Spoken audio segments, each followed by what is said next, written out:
Hello everyone. In this video, I will discuss with you all the detailed resource list for the prelims 2025 examination. But before that, let's discuss the 2023 and 2024 paper and how that unfolded in front of us.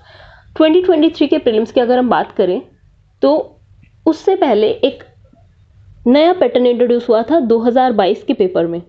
2022 में there were 8 questions of pair 1 pair 2 type के question 8 questions आए थे and 2023 में 40 plus questions आए इस pattern से, जिसकी वजह से क्वेश्चन पेपर की रैंडमनेस ज़्यादा बढ़ गई थी यहाँ पे. उसके बाद एक और नया पैटर्न इंट्रोड्यूस हुआ, स्टेटमेंट वाले question, that statement 1 is correct but statement 2 is incorrect. अब ये क्वेश्चंस में इससे प्रीलिम्स थोड़ा इजी हुआ, क्योंकि अगर आपको एक स्टेटमेंट भी लेट्स से अगर पता है कि हमें कि एक स्टेटमेंट इनकरेक्ट है, तो उससे हम डायरेक्ट एलिमिनेशन से सोल्व कर सकते हैं कि दिस स्टेटमेंट इज इनकरेक्ट तो दूसरे वाली इज करेक्ट. तो ऐसे वाले क्वेश्चंस इजी थे. बट स्टिल ये पेयर 1 पेयर 2 के क्वेश्चन से और एक नया पैटर्न इंट्रोड्यूस होने से रैंडमनेस प्रीलिम्स में आ गया था. सो 2023 का prelims was more of random and CSAT की हम एक डिफरेंट वीडियो में बात करेंगे. CSAT was also more of random in the 2023 prelims, लेकिन 24 में both of the paper were easier.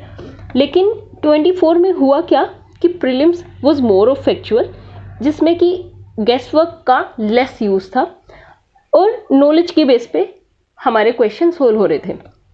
अब इसकी वजह से क्या हुआ, जिनकी हमेशा 90 प्लस क्वेश्चन अटेम्प्ट करने की स्ट्रेटजी रहती है, वहाँ पे इन लोगों का लॉस हुआ, इंक्लूडिंग मी. कैसे? क्योंकि फैक्चुअल क्वेश्चन में अगर आप गेस वर्क लेते हैं, फैक्चुअल क्वेश्चन में अगर आप गेस वर्क करते हैं, तो वहाँ पे इनकरेक्ट होने के चांसेस आपके ज़्यादा रहते हैं. तो उसकी वजह से बहुत सारे लोगों ने इस बार प्रीलिम्स क्लियर नहीं कर पाए and we are preparing for 2025 examination. अब डिस्कस करते हैं कि 2025 के लिए हमारी स्ट्रेटजी क्या रहनी चाहिए और डिटेल्ड रिसोर्स लिस्ट के बारे में भी हम बात करेंगे. अब जैसे कि बात हुई कि 2024 का प्रीलिम्स नॉलेज बेस पे था, तो वी शुड इंश्योर कि एनसीईआरटीज और स्टैटिक पोर्शन पे हमारा स्ट्रॉन्ग होल्ड होना चाहिए. और अगर यहाँ से कोई भी क्वेश्चन आ रहा है, एटलीस्ट वो गलत नहीं जाना चाहिए. अब एक और फैक्चुअल क्वेश्चन में चीज़ देखने को मिली है. Earlier it was thought about कि यूपीएससी प्रीलिम्स में डेटा या फिर बहुत ज़्यादा फैक्चुअल क्वेश्चन नहीं आते हैं. अब ये यूपीएससी प्रीलिम्स 24 के सेट ए का क्वेश्चन है. फर्स्ट क्वेश्चन ये था that how many delimitation commissions have been constituted by government of India till December 2023. अब इस क्वेश्चन में आप देख सकते हैं कि data is directly being asked, तो इसलिए हमें ये नहीं देखना है कि क्या हमें स्किप करना है क्या नहीं. जो भी हम रिसोर्सेज पढ़ रहे हैं, एटलीस्ट वी विल इंश्योर कि उन रिसोर्सेज से अगर कोई क्वेश्चन आ रहा है वो हमारा क्वेश्चन ना छूटे. अदरवाइज रैंडम क्वेश्चन तो हम कभी भी बहुत इजीली टैकल नहीं कर सकते हैं और रैंडम क्वेश्चन को स्किप ही करना बेटर रहता है. So now comes the resource list.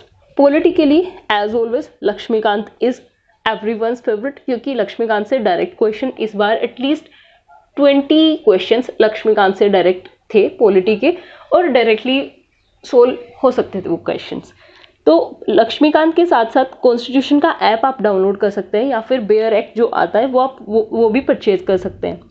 अब एक और चीज़ होती है, कॉन्स्टिट्यूशन से डायरेक्ट आर्टिकल्स अभी तक यूपीएससी में इतने नहीं पूछे गए हैं, लेकिन हाँ पीसीएस एग्जामिनेशंस में आर्टिकल्स डायरेक्टली पूछे जाते हैं.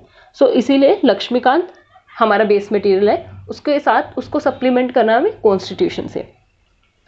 अब वन मोर थिंग, जो रैंडम क्वेश्चंस आते हैं या फिर क्वेश्चन की प्रैक्टिस जब हम करते हैं, तो टेस्ट सीरीज के जो क्वेश्चन होते हैं, हमारी उस नॉलेज को जितने भी हम क्वेश्चन सोल्व करेंगे पॉलिटी के, वेदर सेक्शनल टेस्ट और फुल लेंथ टेस्ट, उसके लिए हम एक सेपरेट नोटबुक बनाएंगे और उसमें हम वन लाइनर अपनी नॉलेज को सेग्रीगेट करते जाएंगे और नोट करते जाएंगे उसमें. One more thing is PYQ analysis. जो प्रीवियस ईयर क्वेश्चन यूपीएससी में पूछे गए हैं पॉलिटी से, वो भी आपको अच्छे से एनालाइज करने हैं to identify the theme of the questions asked. So this is how we can tackle the polity in the prelims. Now comes the geography. अब ज्योग्राफी सेक्शन से इस बार देखा गया कि डायरेक्ट एनसीईआरटी से क्वेश्चन थे, और एनसीईआरटी की अगर हम बात करें तो 6 to 12 पढ़ सकते हैं अगर आपके पास सब्जेक्ट की बिल्कुल ही नॉलेज नहीं है। लेकिन आई विल से कि 11th और 12th की जो 4 बुक्स होती हैं एनसीईआरटी की, they are more than sufficient. पर उसके साथ साथ आपको एक स्टैंडर्ड बुक फॉलो करनी चाहिए। या तो आप पीएमएफआईएस की जो ज्योग्राफी की पीडीएफ भी आती है तो आप वो ले सकते हैं, नहीं तो एक ये हार्ड कॉपी में बुक आती है इनकी, आप वो परचेज कर सकते हैं। अदरवाइज इनके गूगल पे भी नोट्स हैं तो वो आप ले सकते हैं। तो इसलिए ये 2 स्टैंडर्ड सोर्सेज हैं ज्योग्राफी के लिए, एनसीईआरटीज और पीएमएफआईएस के नोट्स। अगेन उसको भी टेस्ट सीरीज के क्वेश्चन से और पीवाईक्यूज की नॉलेज से सप्लीमेंट करना है हमको।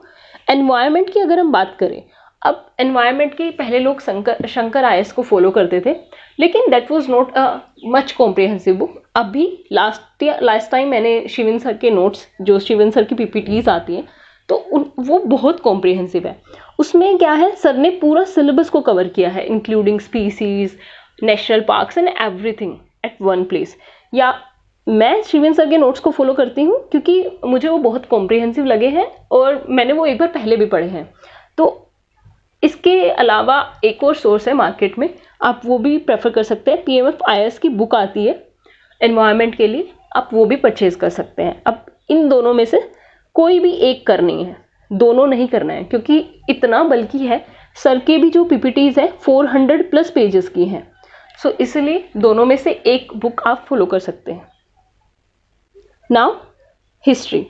अब हिस्ट्री के लिए, हिस्ट्री एक ऐसा सब्जेक्ट है, आप कितना ही पढ़े प्रीलिम्स में यू नेवर नो कि क्वेश्चन कहाँ से पूछे जा रहे हैं। Through out my 4 years of preparation मैंने 6 to 12 सारी एनसीईआरटीज कवर की हैं। मैंने ल्यूसेंट पढ़ा है और मैंने आर एस शर्मा और जो सतीश चंद्रा है वो भी पढ़ा है, और लास्ट टाइम मैंने पूनम दलाल दहिया की बुक भी पढ़ी थी। अब उसके बेस पे मैं आपको बताऊंगी कि आपको क्या फॉलो करना चाहिए। अगर आपके पास इनफ टाइम है, you can go for the 6 to 12 NCERT. उससे क्या होता है, हिस्ट्री में जो सीक्वेंस होता है इम्पोर्टेंट, आप वो सीक्वेंस यहाँ से ट्रेस कर सकते हैं।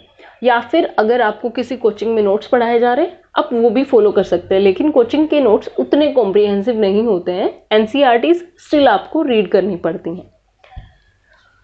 अब अगर ये 6 to 12 आप सारी एनसीईआरटीज कवर कर लेते हैं, still you have to read the standard sources. अब स्टैंडर्ड सोर्सेज की बात करते हैं एंशिएंट और मेडिवल हिस्ट्री के लिए। अब एंशिएंट और मेडिवल हिस्ट्री के लिए 4 साल पहले मैंने आर एस शर्मा पढ़ा, सतीश चंद्रा पढ़ा और एनसीईआरटीज पढ़ी, लेकिन उनसे क्वेश्चंस कवर नहीं हो पाए। कोचिंग की क्लासेस से 1-2 क्वेश्चन कवर हुए, but not all questions. Last year I read the Lucent से मैंने देखा लिटरेचर सेक्शन से डायरेक्ट क्वेश्चन पूछे जाते हैं और भी बाकी भी क्वेश्चंस ल्यूसेंट से कवर हो जाते हैं। सो ल्यूसेंट जीके की जो बुक है उसके जो 50 पेजेस है, 50 पेजेस में उन्होंने एंशिएंट और मेडिवल को कवर किया है। So that is a very comprehensive thing, और वो 1 लाइनर नोट्स की फॉर्म में ही है, तो आप ल्यूसेंट जीके को प्रेफर कर सकते हैं। One more source in market these days is Poonam Dalal Dahiya की बुक।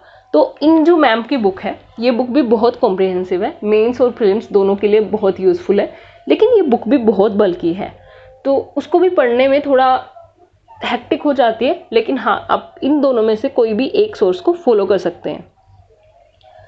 अब बात करें 11th क्लास की आर एस शर्मा की और सतीश चंद्रा की, अवल से लो कॉस्ट बेनिफिट एनालिसिस है उसका, क्योंकि मैंने जितना पढ़ा उससे उतना कवर नहीं हुआ, और क्वेश्चन जो आते हैं वो उसके बियॉन्ड जाके आते हैं, स्टैंडर्ड सोर्सेज आते हैं। सो इसीलिए आप या तो पूनम दलाल दहिया की बुक पढ़ सकते हैं, और ल्यूसेंट तो I will say is must for the ancient and medieval part. Now comes the modern history. अब मॉडर्न हिस्ट्री के लिए spectrum is the one most source important. अब ये मोर देन इनफ है, स्पेक्ट्रम पढ़ने के बाद आपको मॉडर्न हिस्ट्री के लिए कोई और सोर्स पढ़ने की जरूरत नहीं है, क्योंकि वहाँ से आपके सारे क्वेश्चंस कवर हो जाते हैं। अब इसको भी सप्लीमेंट कर सकते हैं आप टेस्ट सीरीज की नॉलेज से और प्रीवियस ईयर क्वेश्चन के एनालिसिस से। Same applies for the ancient and medieval वाला पार्ट। तो जो भी टेस्ट सीरीज से क्वेश्चन आते हैं वो डिफरेंट सोर्सेज से आपको क्वेश्चन बना के देते हैं, और अगर आप वो क्वेश्चन कवर कर लेते हैं तो ईजिली आपका नॉलेज सप्लीमेंट होता रहता है वहाँ से, और प्रीवियस ईयर क्वेश्चन को आप एनालाइज करते रहिए। क्योंकि इस बार भी 2024 के पेपर में हमने देखा कि जो 2013 का प्रीवियस ईयर क्वेश्चन था उसका एक ऑप्शन था चंद्रकेतुगढ़, वहां से क्वेश्चन बनाया हुआ था। तो ऐसे ही ऑप्शन से क्वेश्चन फॉर्म होते रहते हैं डिफरेंट डिफरेंट ईयर्स में। नाउ इकोनॉमिक्स में मृणाल सर के हैंडआउट्स आप फॉलो कर सकते हैं, या फिर विवेक सर की बुक जो आती है, और एक और सोर्स है नितिन सिंघानिया। इन तीनों में से आप कोई भी एक फॉलो कर सकते हैं। मैं पर्सनली मृणाल सर के हैंडआउट्स को फॉलो करती हूँ। दो बहुत बल्कि हैं सर के नोट्स, 1000+ पेजेस के नोट्स हैं, but still they are very comprehensive, और वहाँ से क्वेश्चंस डायरेक्टली कवर हो जाते हैं। अगेन आपको प्रीवियस ईयर क्वेश्चन और टेस्ट सीरीज की नॉलेज से उसको सप्लीमेंट करते जाना है। अब साइंस एंड टेक्नोलॉजी में अगेन शिवन सर की पीपीटीज एंड ईयरली जो करंट अफेयर्स आता है PT 365 विजन IAS की, उस कंपाइलेशन को हम फॉलो कर सकते हैं साइंस एंड टेक्नोलॉजी के लिए। और one more source is Lucent से आप फिजिक्स, केमिस्ट्री, बायो कवर कर सकते हैं, और 9th-10th की NCERTs। अब इन दो सोर्सेज से क्वेश्चन कहाँ पे आते हैं?